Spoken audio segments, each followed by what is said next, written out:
Silence. Another day, another Russian appears with a name that I can't pronounce.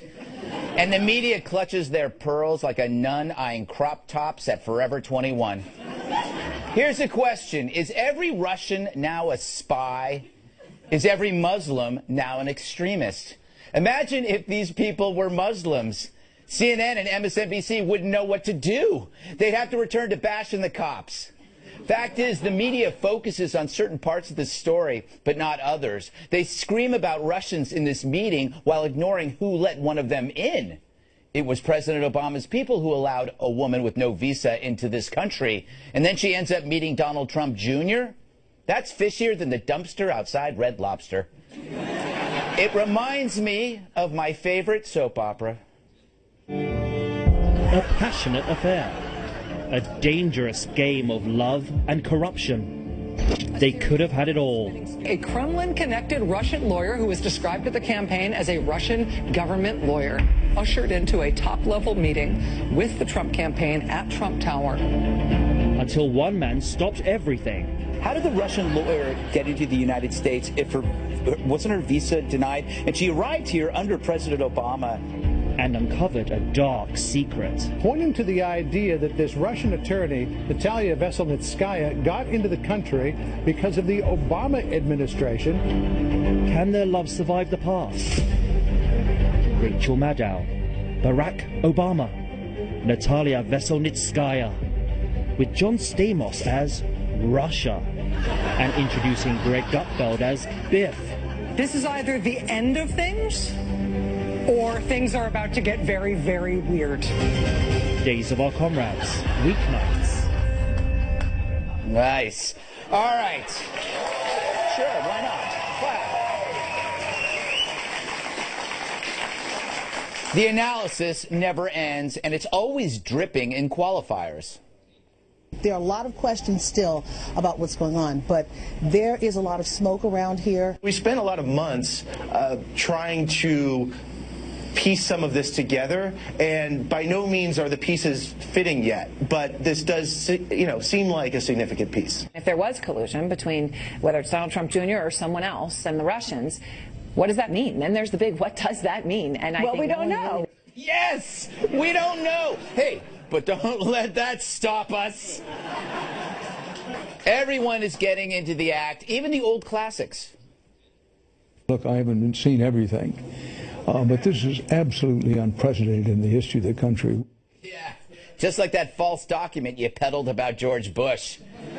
Oy vey. Oh, and as bozos blather, their banners below have rabies. Check them out. Top Republican, White House is paralyzed. White House under siege. Peak chaos at the White House. See, now they're just putting random words together. Here's one I made up. Super Taco White House Death Rattle Spoon. I don't even know what it means. But I do know about collusion. First, it's not collusion for people to chat. If so, then why isn't Joy Behar in jail? Lock her up. And is listening now a crime? If so, I have an excuse for ignoring my wife. Oh, an old joke. I know. That's gonna hurt. Also, the media now tells us that a private citizen can't engage in the same behavior that they can. Do they have special rights that we don't? Carl Bernstein would crawl over a bed of angry ferrets to get to that meeting, then call the source a whistleblower. If it were Chelsea Clinton, she'd suddenly be called a citizen journalist. Hell, if you offered dirt on Trump to Bill Clinton, he might stop groping a waitress just to take a look. If info on Trump was offered to the media, you think they'd ponder its origins? They were passing around that British dossier like a used-up hustler.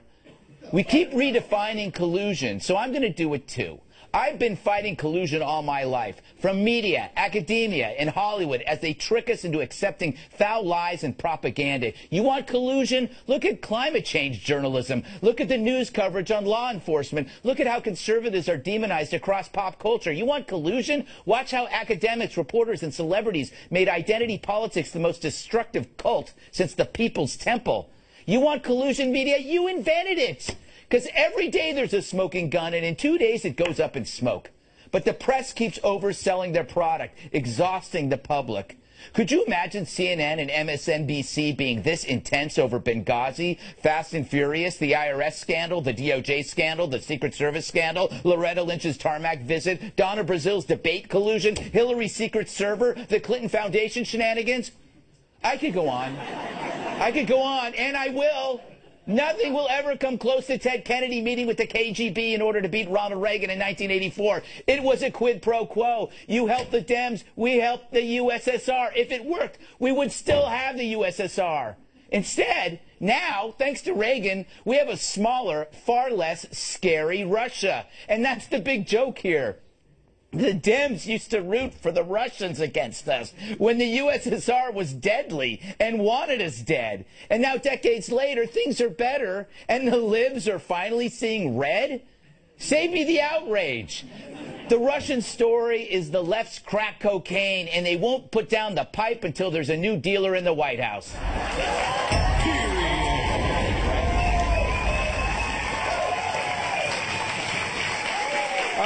Let's welcome tonight's guests. She's so sweet, she hiccups butterflies. Fox News chief legal correspondent Shannon Bream. He's so smart, Mensa sends him hate mail. Author, political commentator, and host of The Mark Steyn Show, Mark Steyn. She's so sharp, scissors are told not to run with her. Co-host of the Fox News specialist, Kat Timpf. And that's not nighttime, it's Tyrus's shadow. Former bodyguard and my massive sidekick, Tyrus. Yeah! All right. Shannon, you're the lawyer here. Mm-hmm. What do you make of this? Is there any there, or is there no there? Let's take one thing off the table right away, and this is the talk of treason, because that is something that even on the right, the left, all along the ideological spectrum, they seem to agree the T word is out. Let's just stop talking about that when we're talking about Donald Trump Jr. There are some other things that overzealous prosecutors or interested parties would pursue. There's talk of things like perjury. Has he made any sworn testimony under oath? Any sworn documents talking about whether or not he had these kind of meetings? There are those who will try to use the campaign finance law, saying, did he get anything from value from this foreign national?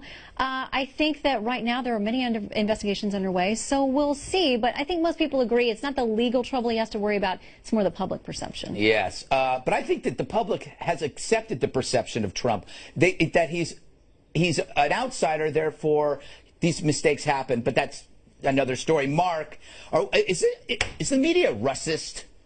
I think it's more than Russist. I was disturbed to hear Shannon say, did he get something of value from a foreign national? Because I didn't know that was a crime in America, to get something.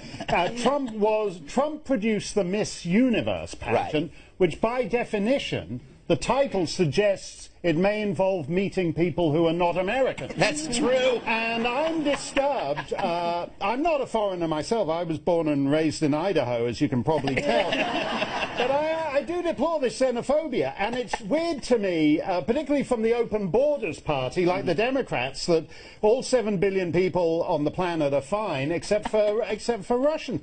Do you remember when the Secret Service got into trouble with the Cartagena hookers? Right. They were supposed to be advancing a trip for Obama, and said they were in hotel rooms with Cartagena hookers. And Congress passed a law forbidding Secret Service agents to be in their hotel rooms with foreign nationals. Now, it's not a foreign nationals problem, it's a Cartagena hookers problem. Yes. And it's the inability to, and so it's the same thing here. There's not a problem with a Russian pop promoter or a Russian lawyer. There'd be problems if they were crack intelligence agents, but so far they're just fringe, wacky Russians. Comedy Russians, in fact. Musical comedy Russians. Exactly. The fun ones. Yeah. They're the fun ones. Exactly. Kat, I don't know. Not every... Russians are just... We treat them as though each one is somehow a spy. And I'm married to a Russian, and as far as I can tell, I don't think she's a spy yet. Yeah. But that's how good she is. That's how good she is. That's how good she is. Yeah, that's super deep color. I wouldn't take that assignment, Greg.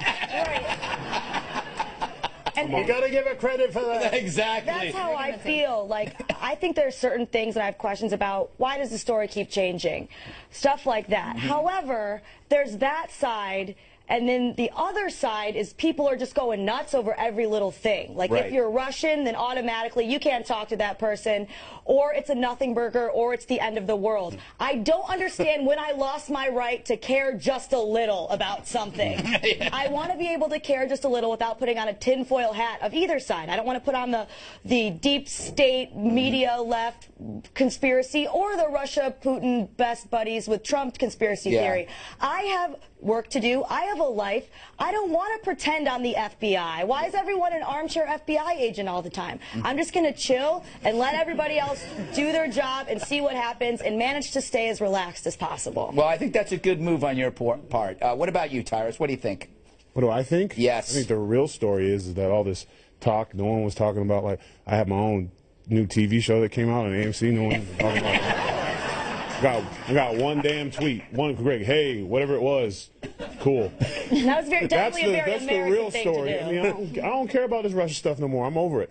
So we had a meeting. There had 6 people in there. Who cares? Yeah. He's a private citizen. You know, what's the big deal? The big deal is I was on Preacher, AMC, and no one said nothing. That's the scandal. So, yes, Greg. The audience agrees. We have missed the real story that Tyrus is now on Preacher. Yeah. What is your character? Oh, you didn't watch. I'm not telling you. Don't even go there, Kat. I know you didn't watch. I favorited a tweet. She favored you because he did it. I know. I was like, oh, thanks. That's the real story, the collusion between you two. When you guys got your little shows, I was like, good job, guys. High five. I got my stuff. You got a chair. Yeah. You know, the worst thing about this scandal, that if I ever hear the word nothing burger again, I'm going to kill, I don't know, I'm going to kill something. I can't say what it is because then I'll be investigated. Okay, up next. Hillary Clinton may want to play a role in next year's midterms. Is this good news for Republicans or is it great news? Zeke.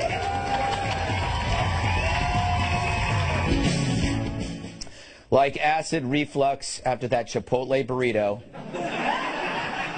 Hillary keeps coming back up. According to the Hill newspaper, Hillary Clinton wants to play a role in next year's midterm election, but it's not clear what that role would be. I'm guessing she's going to help them lose. Because when all else fails, why not help other candidates lose too?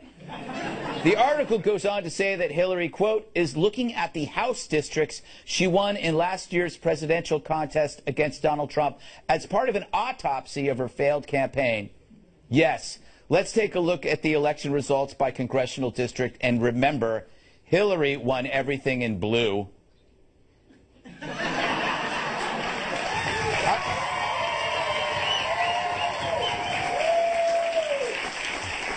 I haven't seen that much red since I got pink eye in that hostel. Amsterdam, 94. The Democrats have a problem. They can't get past their past. The party of progress now does nothing but regress. No new stars, no new ideas. It's like their brains are constipated. If only there were a drug for that. Are you living in the past and can't move on? Do you sit and dream of the days when Obama was president and struggle to come up with any new ideas for the future other than writing fan mail to Hillary? Then you need Demolax, the drug that lets you past the past. Demolax works by relaxing the receptors of your brain, allowing you to overcome mindset blockages. Why suffer like this any longer? I haven't had a new idea in 3 days. I used to have a solid thought every morning, but now I just sit there for 45 minutes, and all I can think about is Hillary. Rid yourself of mind constipation and look forward to a fresh start. Since taking Demolax, all I can do is think about the future. I'm having new ideas every day. Talk to your doctor today about Demolax. Side effects may include having a direction for your car, elections, victories, and common solutions. All right, Mark, should Hillary retire and let someone else in the party shine? Or, I mean, they can't be happy to have her linger. No, I think Hillary 2020, third time's the charm. I like two things about Hillary. I like when she dances. If you've seen on stage when they play some groovy music that the young people are into, and she starts. I like that. Grooving along. I like do the hill. I think that's good. And I like when Hillary tells jokes and she does that bobble-headed movement. She's like that when she tells jokes. And I just feel if they had a campaign manager who had Hillary just dancing and joke telling, Hillary 2020, third time's the charm. So way to go. She always telegraphs a punchline. She goes, and then she goes like, that joke! Yeah. It's so much fun. All right, Shannon. Should she run for office again? Should a Clinton run for office? Well, it may be Chelsea. We don't know if she may deputize her. Maybe Chelsea's a great bumper sticker with a question. Maybe Chelsea. Maybe Chelsea, question mark.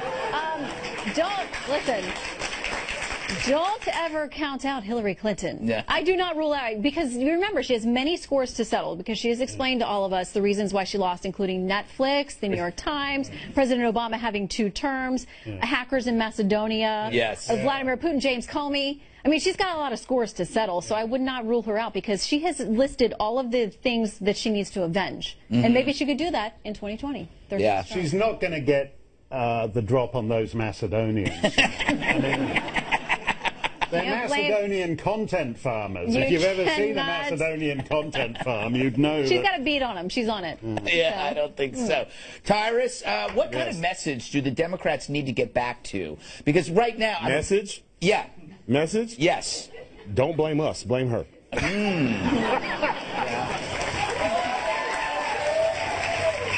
don't know if that's going to work. Kat, is there anybody that could fill the current void that they seem to have? Well, they should start thinking about it, right? Yes. They don't seem to be thinking about it. All they're trying to do is attack Donald Trump. Kid Rock is running for Senate in my home state of Michigan. People are very excited. Elizabeth Warren comes out and saying, he's like the next Trump. Really? You're going with that again? How many times do you have to lose with the same strategy before you're like, maybe this is making us lose? Yes. And, you know...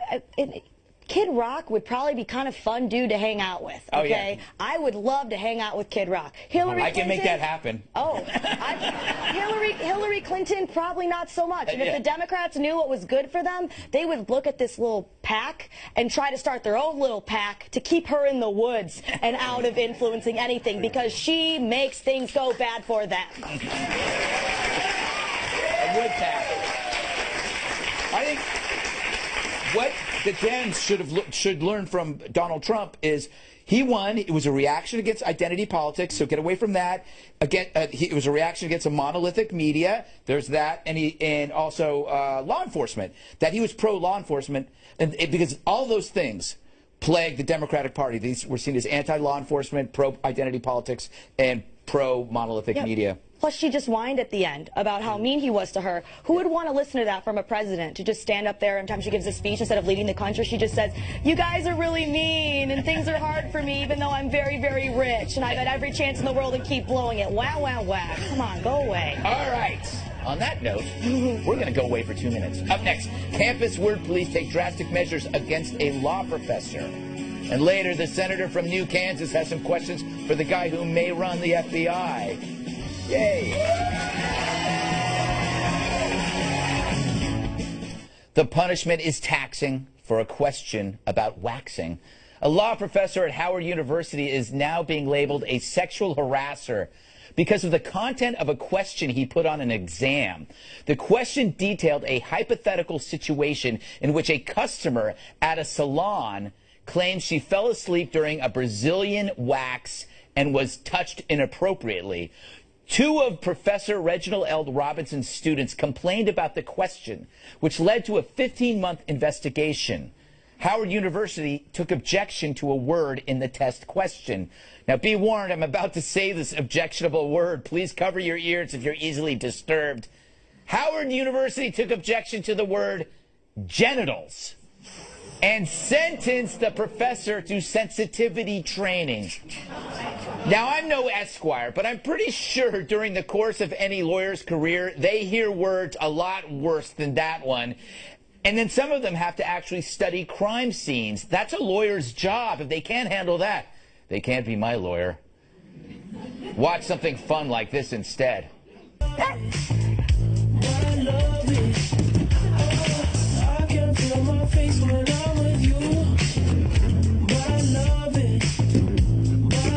Clearly, that dog is guilty of cultural appropriation.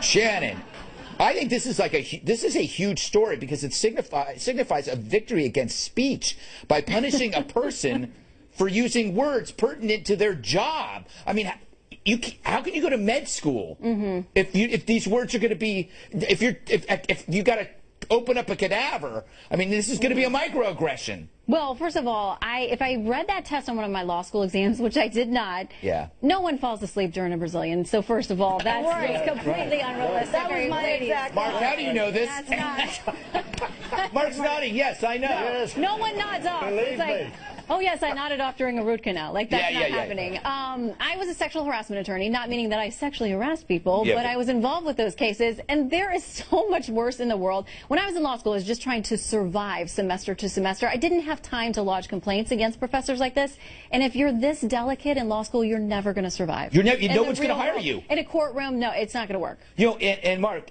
in Canada, they just passed a law that makes it a criminal offense if you use the wrong pronoun. That's right. So now they're forcing you to use words. Yes, if you misgender a transitioning person, you're screwed. You're not sure.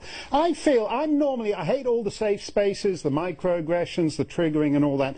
I do think it's a bit odd. I mean, there are words in this question that you cannot use on this. There are phrases in this question that we cannot use on this show. Right. And it seems to me a bit odd for a professor to put them in a legal question. So I don't think he should be, you know, deemed a sexual harasser and his career destroyed. Yeah. But to quote, and I believe this may be the first time this man has been mentioned on your show, the eminent 19th century, early 20th century English jurist Lord Moulton. Of course, Moulton. Yeah, well, Shannon's obviously Shannon's familiar with him as a legal analyst. I wrote a paper on him. He said the most important part of life is not what's legal or what's illegal. It's the 80% of life that's just in the realm of manners. And so we shouldn't have the idea that everything here is either legal or illegal. Either you get it right or you're deemed a sexual harasser. I do feel uncomfortable,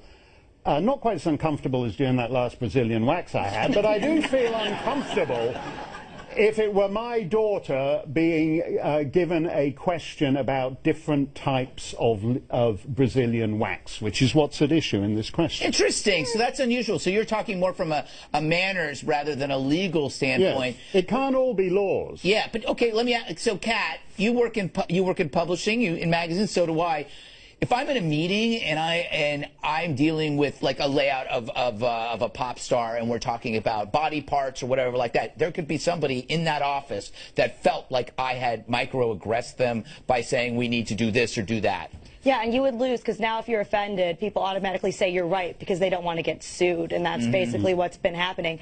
But, you know, they were specifically offended, not by the descriptions of some, maybe, but by the word genitals, which I'm sorry I said it. It's in science books, okay? It's a word that if you're above the age of 3 or you at least have a concept that it's going to play a role in your life, you can get over it. You can't be a human without thinking about the G word existing. No. And you can't be a lawyer. I mean, some people never shut up about it. Is that what are we meant to say, the G word? And you can't be a lawyer without being able to handle the fact that there's sometimes people in the world who do bad things. Your job is dealing with people breaking laws or potentially breaking laws. That would be like being a police officer who's like, I'm scared of guns and vests. But I'm still going to do it. Or at least I'm a doctor, but I'm a germaphobe, so I refuse to see any patients.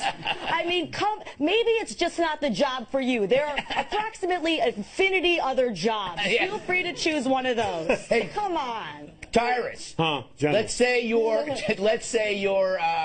reading a script for a movie, and the dialogue, he cares. and the no, and the dialogue troubles you. See, what would happen if you went to the screenwriter or the director, and you go, you know, this line you have me saying, I know it's what the character would say, but I just don't feel comfortable.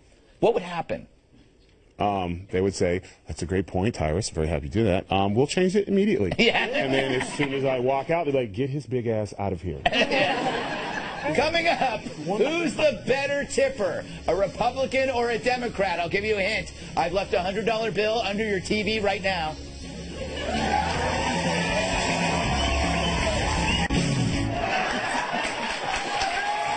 Guess who I am? Huh? Don't hit me. Don't hit me.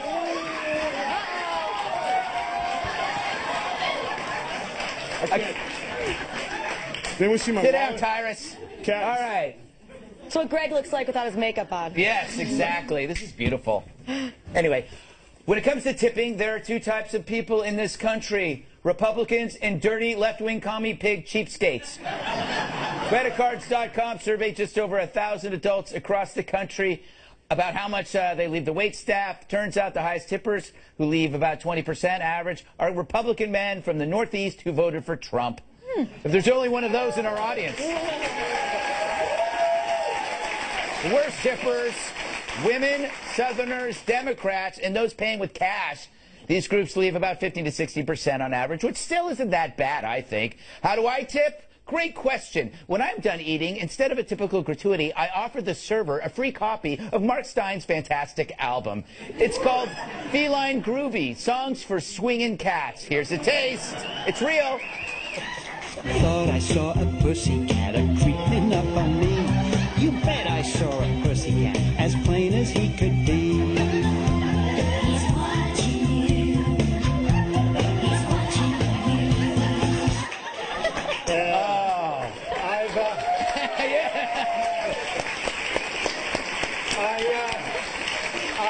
I rented Joe Scarborough 6 of my groupies, because he's a little light in that department.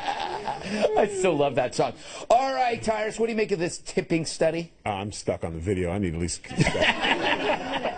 You know what? I live by a rule: if you don't have tip money, don't go out to eat. And I usually tip about 40%. Really? But wherever I go, I get treated when I come back, because I'm a creature of habit. That's developing a relationship. Right. And they know that I'm going to get great service and they're going to get great tips. So 20%, if you're broke, then don't go out. But like, not tipping to me is an insult. When I see it, I will actually say something. Matter of fact, real quick, I was having family dinner, and sometimes at those hibachi places, you have to sit with strangers. I know. Right? And I have to deal with the whole thing. They're trying to figure out if I'm Tyrus and doing like, no, I'm just trying to eat.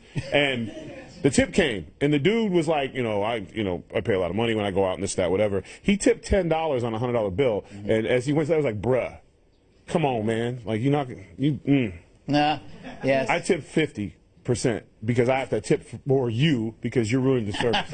Tip. Kat, when you eat, do you tip? You just made me millions of dollars.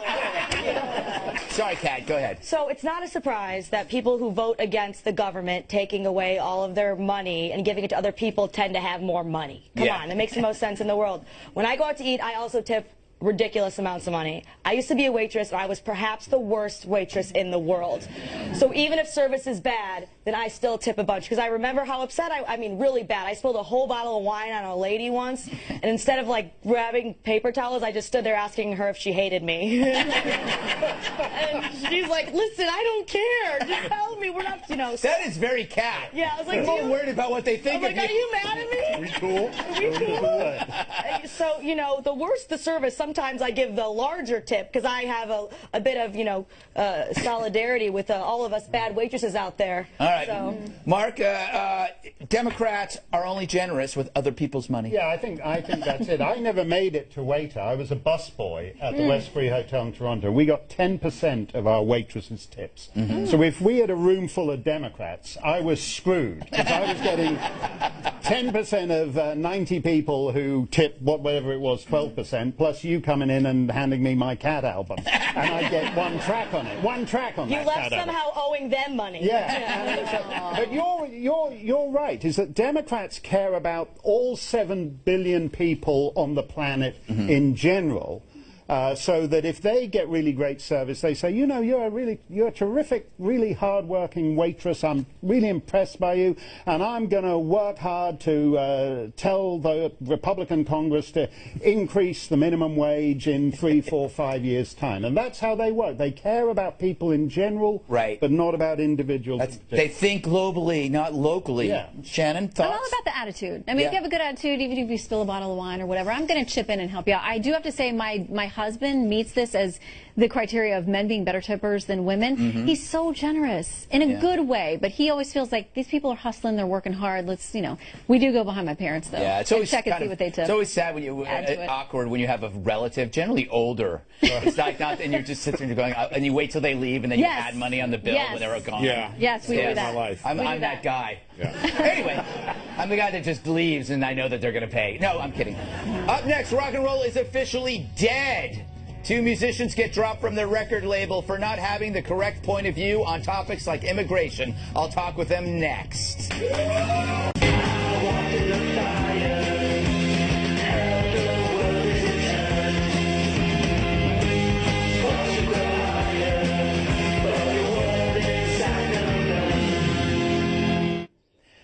They're no longer signed for speaking their mind. This is an amazing story. Dream Machine is a great psych band out of Austin, Texas, led by husband and wife Matthew and Doris Melton. They recently got dropped by their record label for giving some, quote, ugly opinions in a magazine interview. At least the record label thought their opinions were ugly.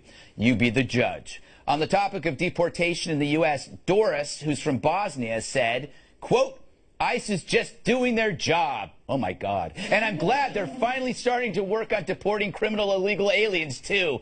It took ages for me to get my green card here legally, and because there's so many illegals coming in, they make it hard for the people who do want to become part of the American society the right way. Amen. I know. I think I'm getting the vapors. How awful was that? There is more. When asked to be critical of the music world, Doris criticized what she called horrible feminist bands who don't play their own instruments. Ooh, and she said, quote, they'll make songs about being sexually assaulted, or how about empowering abortions are. So the record label, Castleface, took to Facebook to say they were cutting ties to Dream Machine and gave your standard cowardly, the opinions expressed don't represent us, spiel. Matthew and Doris Melton from Dream Machine are with us now from Austin. How you guys doing? What an unusual story. Yeah. So, Matt, it seems to me like it's all Doris's fault. Are you going to keep her in the band? It's all my fault. Well, we found ourselves in an interesting scenario, to say the least. One thing we noticed when we were looking at the response from the controversy is something just didn't seem to add up. Yeah. Because on one side, we were getting thousands and thousands of positive emails, response from people supporting us, labels, booking agents, all that. And on the other side, we didn't receive one single email from somebody who had an actual grievance or wanted clarification or justification for anything we said. So from that, we sort of realized it wasn't genuine outrage, but more of a manufactured outrage that was born out of the political correctness, the peer pressure, and the virtue signaling that you see on social media. Yeah, and we didn't really even say anything that controversial. I mean, who wouldn't want criminals deported? I mean, I can't think of one person who would want to wake up in a country and say, oh, I'm so glad that there's a bunch of criminals. And, you know, it's really not that controversial. We thought, I mean, our first reaction was, what did we say again? What was it? We couldn't remember even. But, and you know, you're not allowed to criticize feminists because then you're a misogynist. And if you're a woman who criticizes feminism, you have internalized misogyny. So it's all, you know, not allowed to say anything about it. And I think you guys are the smartest musical artists I've ever heard. Yeah, we're not all crazy liberals. You know what kills me most about this story is the true definition of an artist is not giving a damn about what other people think, but the people that are going after you are so concerned about being part of their peer group that they threw you aside. That's what bugs me, is that you guys are actually the rebels, and everybody else there are the sheep. The interesting thing is, the good thing is that when the scale gets tipped all the way to one side, and the far left definitely has control over culture, is dominating the music business, and when that scale gets tipped all the way, which it is now, you're going to see a counterculture emerge. And I think you're going to see a lot of bands like us who are just fed up. And no matter where you are on the political spectrum, they're going to stand up and say, I didn't sign up for this, and this just is gone too far. Yeah, it's literally just become neoliberals versus people with common sense. You know, it's like mentally ill people versus people who have a healthy mind and can see that these liberals are going too far. It is interesting that it's always about freedom of expression, and the people that are supposed to be extolling freedom of expression are the ones trying to silence you. How's your record doing? It's doing really good, actually. Yeah, it's been, doing way better than it would have ever done with Castleface, and you know, it's pretty crazy because all these people say, you know, oh, you're so oppressive to these people who are suffering, but I'm somebody who has a war background. I survived a war with my parents, and I feel like I have a pretty good perspective of what is suffering. And these people are saying, you know, you're not allowed to say white Christmas or milk is racist, and I mean, they've gone too far, and it's completely insane. And especially coming from Bosnia, having your house bombed and all these things, you know, you realize like these people have it so good. You know? You live in such a great country. It's gotta make you laugh when you hear about academic students on campus demanding safe spaces. You know what a safe space is because you escaped an unsafe space. Absolutely. America is a safe space in that context, but definitely as a refugee, a safe space, you know, the ones that you see in campuses wouldn't have done me any good. I would have become a weakling, and I mean, I didn't escape a war to become weak. I escaped a war to have a life that is good and not dangerous, and that was an actual fascist regime, and you know, everybody's calling us fascists for saying that we want criminals deported and that feminist bands are terrible, which they are. At a certain point, you have to say, at a certain point, normal people have to say, this has gone way out of proportion. Well, you guys are great. Cult. And Matt, Doris, the band's called Dream Machine. The new album's called The Illusion. I have it. I told everybody I know to buy it. It's great. And best of luck, and congratulations on your success. Thank you so much. When we return, the best part of Christopher Wray's confirmation hearing, the cable networks didn't show you. Finally, tonight, Trump's nominee to head the FBI, Christopher Wray, was questioned Wednesday at a Senate hearing. But the most interesting part of the hearing wasn't televised. Here's the exchange you missed between Wray and the junior senator from New Kansas. Hey, Chris, thanks for showing up. Can I call you Chris? No. We'll get there. All right, I want to talk to you about throwing good parties in college. Well over 50% of my time in those 4 years was focused on these very kinds of issues. How essential is the keg to keeping the party going? If that dries up, we're in a world of hurt. How would you respond if Attorney General Sessions tried to ban all college parties?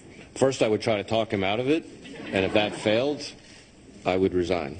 Your integrity is impressive. You've been investigating.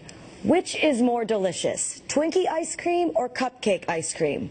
Are you going to continue to pursue this? There isn't a person on this planet whose lobbying or influence could convince me to just drop or abandon a properly predicated and meritorious investigation. I appreciate your persistence. This is one of the most difficult issues facing the country. No, I agree. Ice cream is a big deal. That's absolutely true. Rumor has it you're a fan of Maroon 5. Is that true? You understand that in the United States Senate, we find that kind of thing unacceptable. I understand completely what you're getting at. Between you and I, that might not sit well with Senator Hatch. Whatever happens, I wish you the best of luck, bro.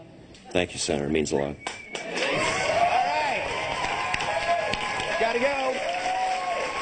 Thanks to Shannon Bream, Mark Stein, Katz, Tyrus, Matthew, Doris Melton, and our studio audience. I'm Greg Gutfeld. I love you, America.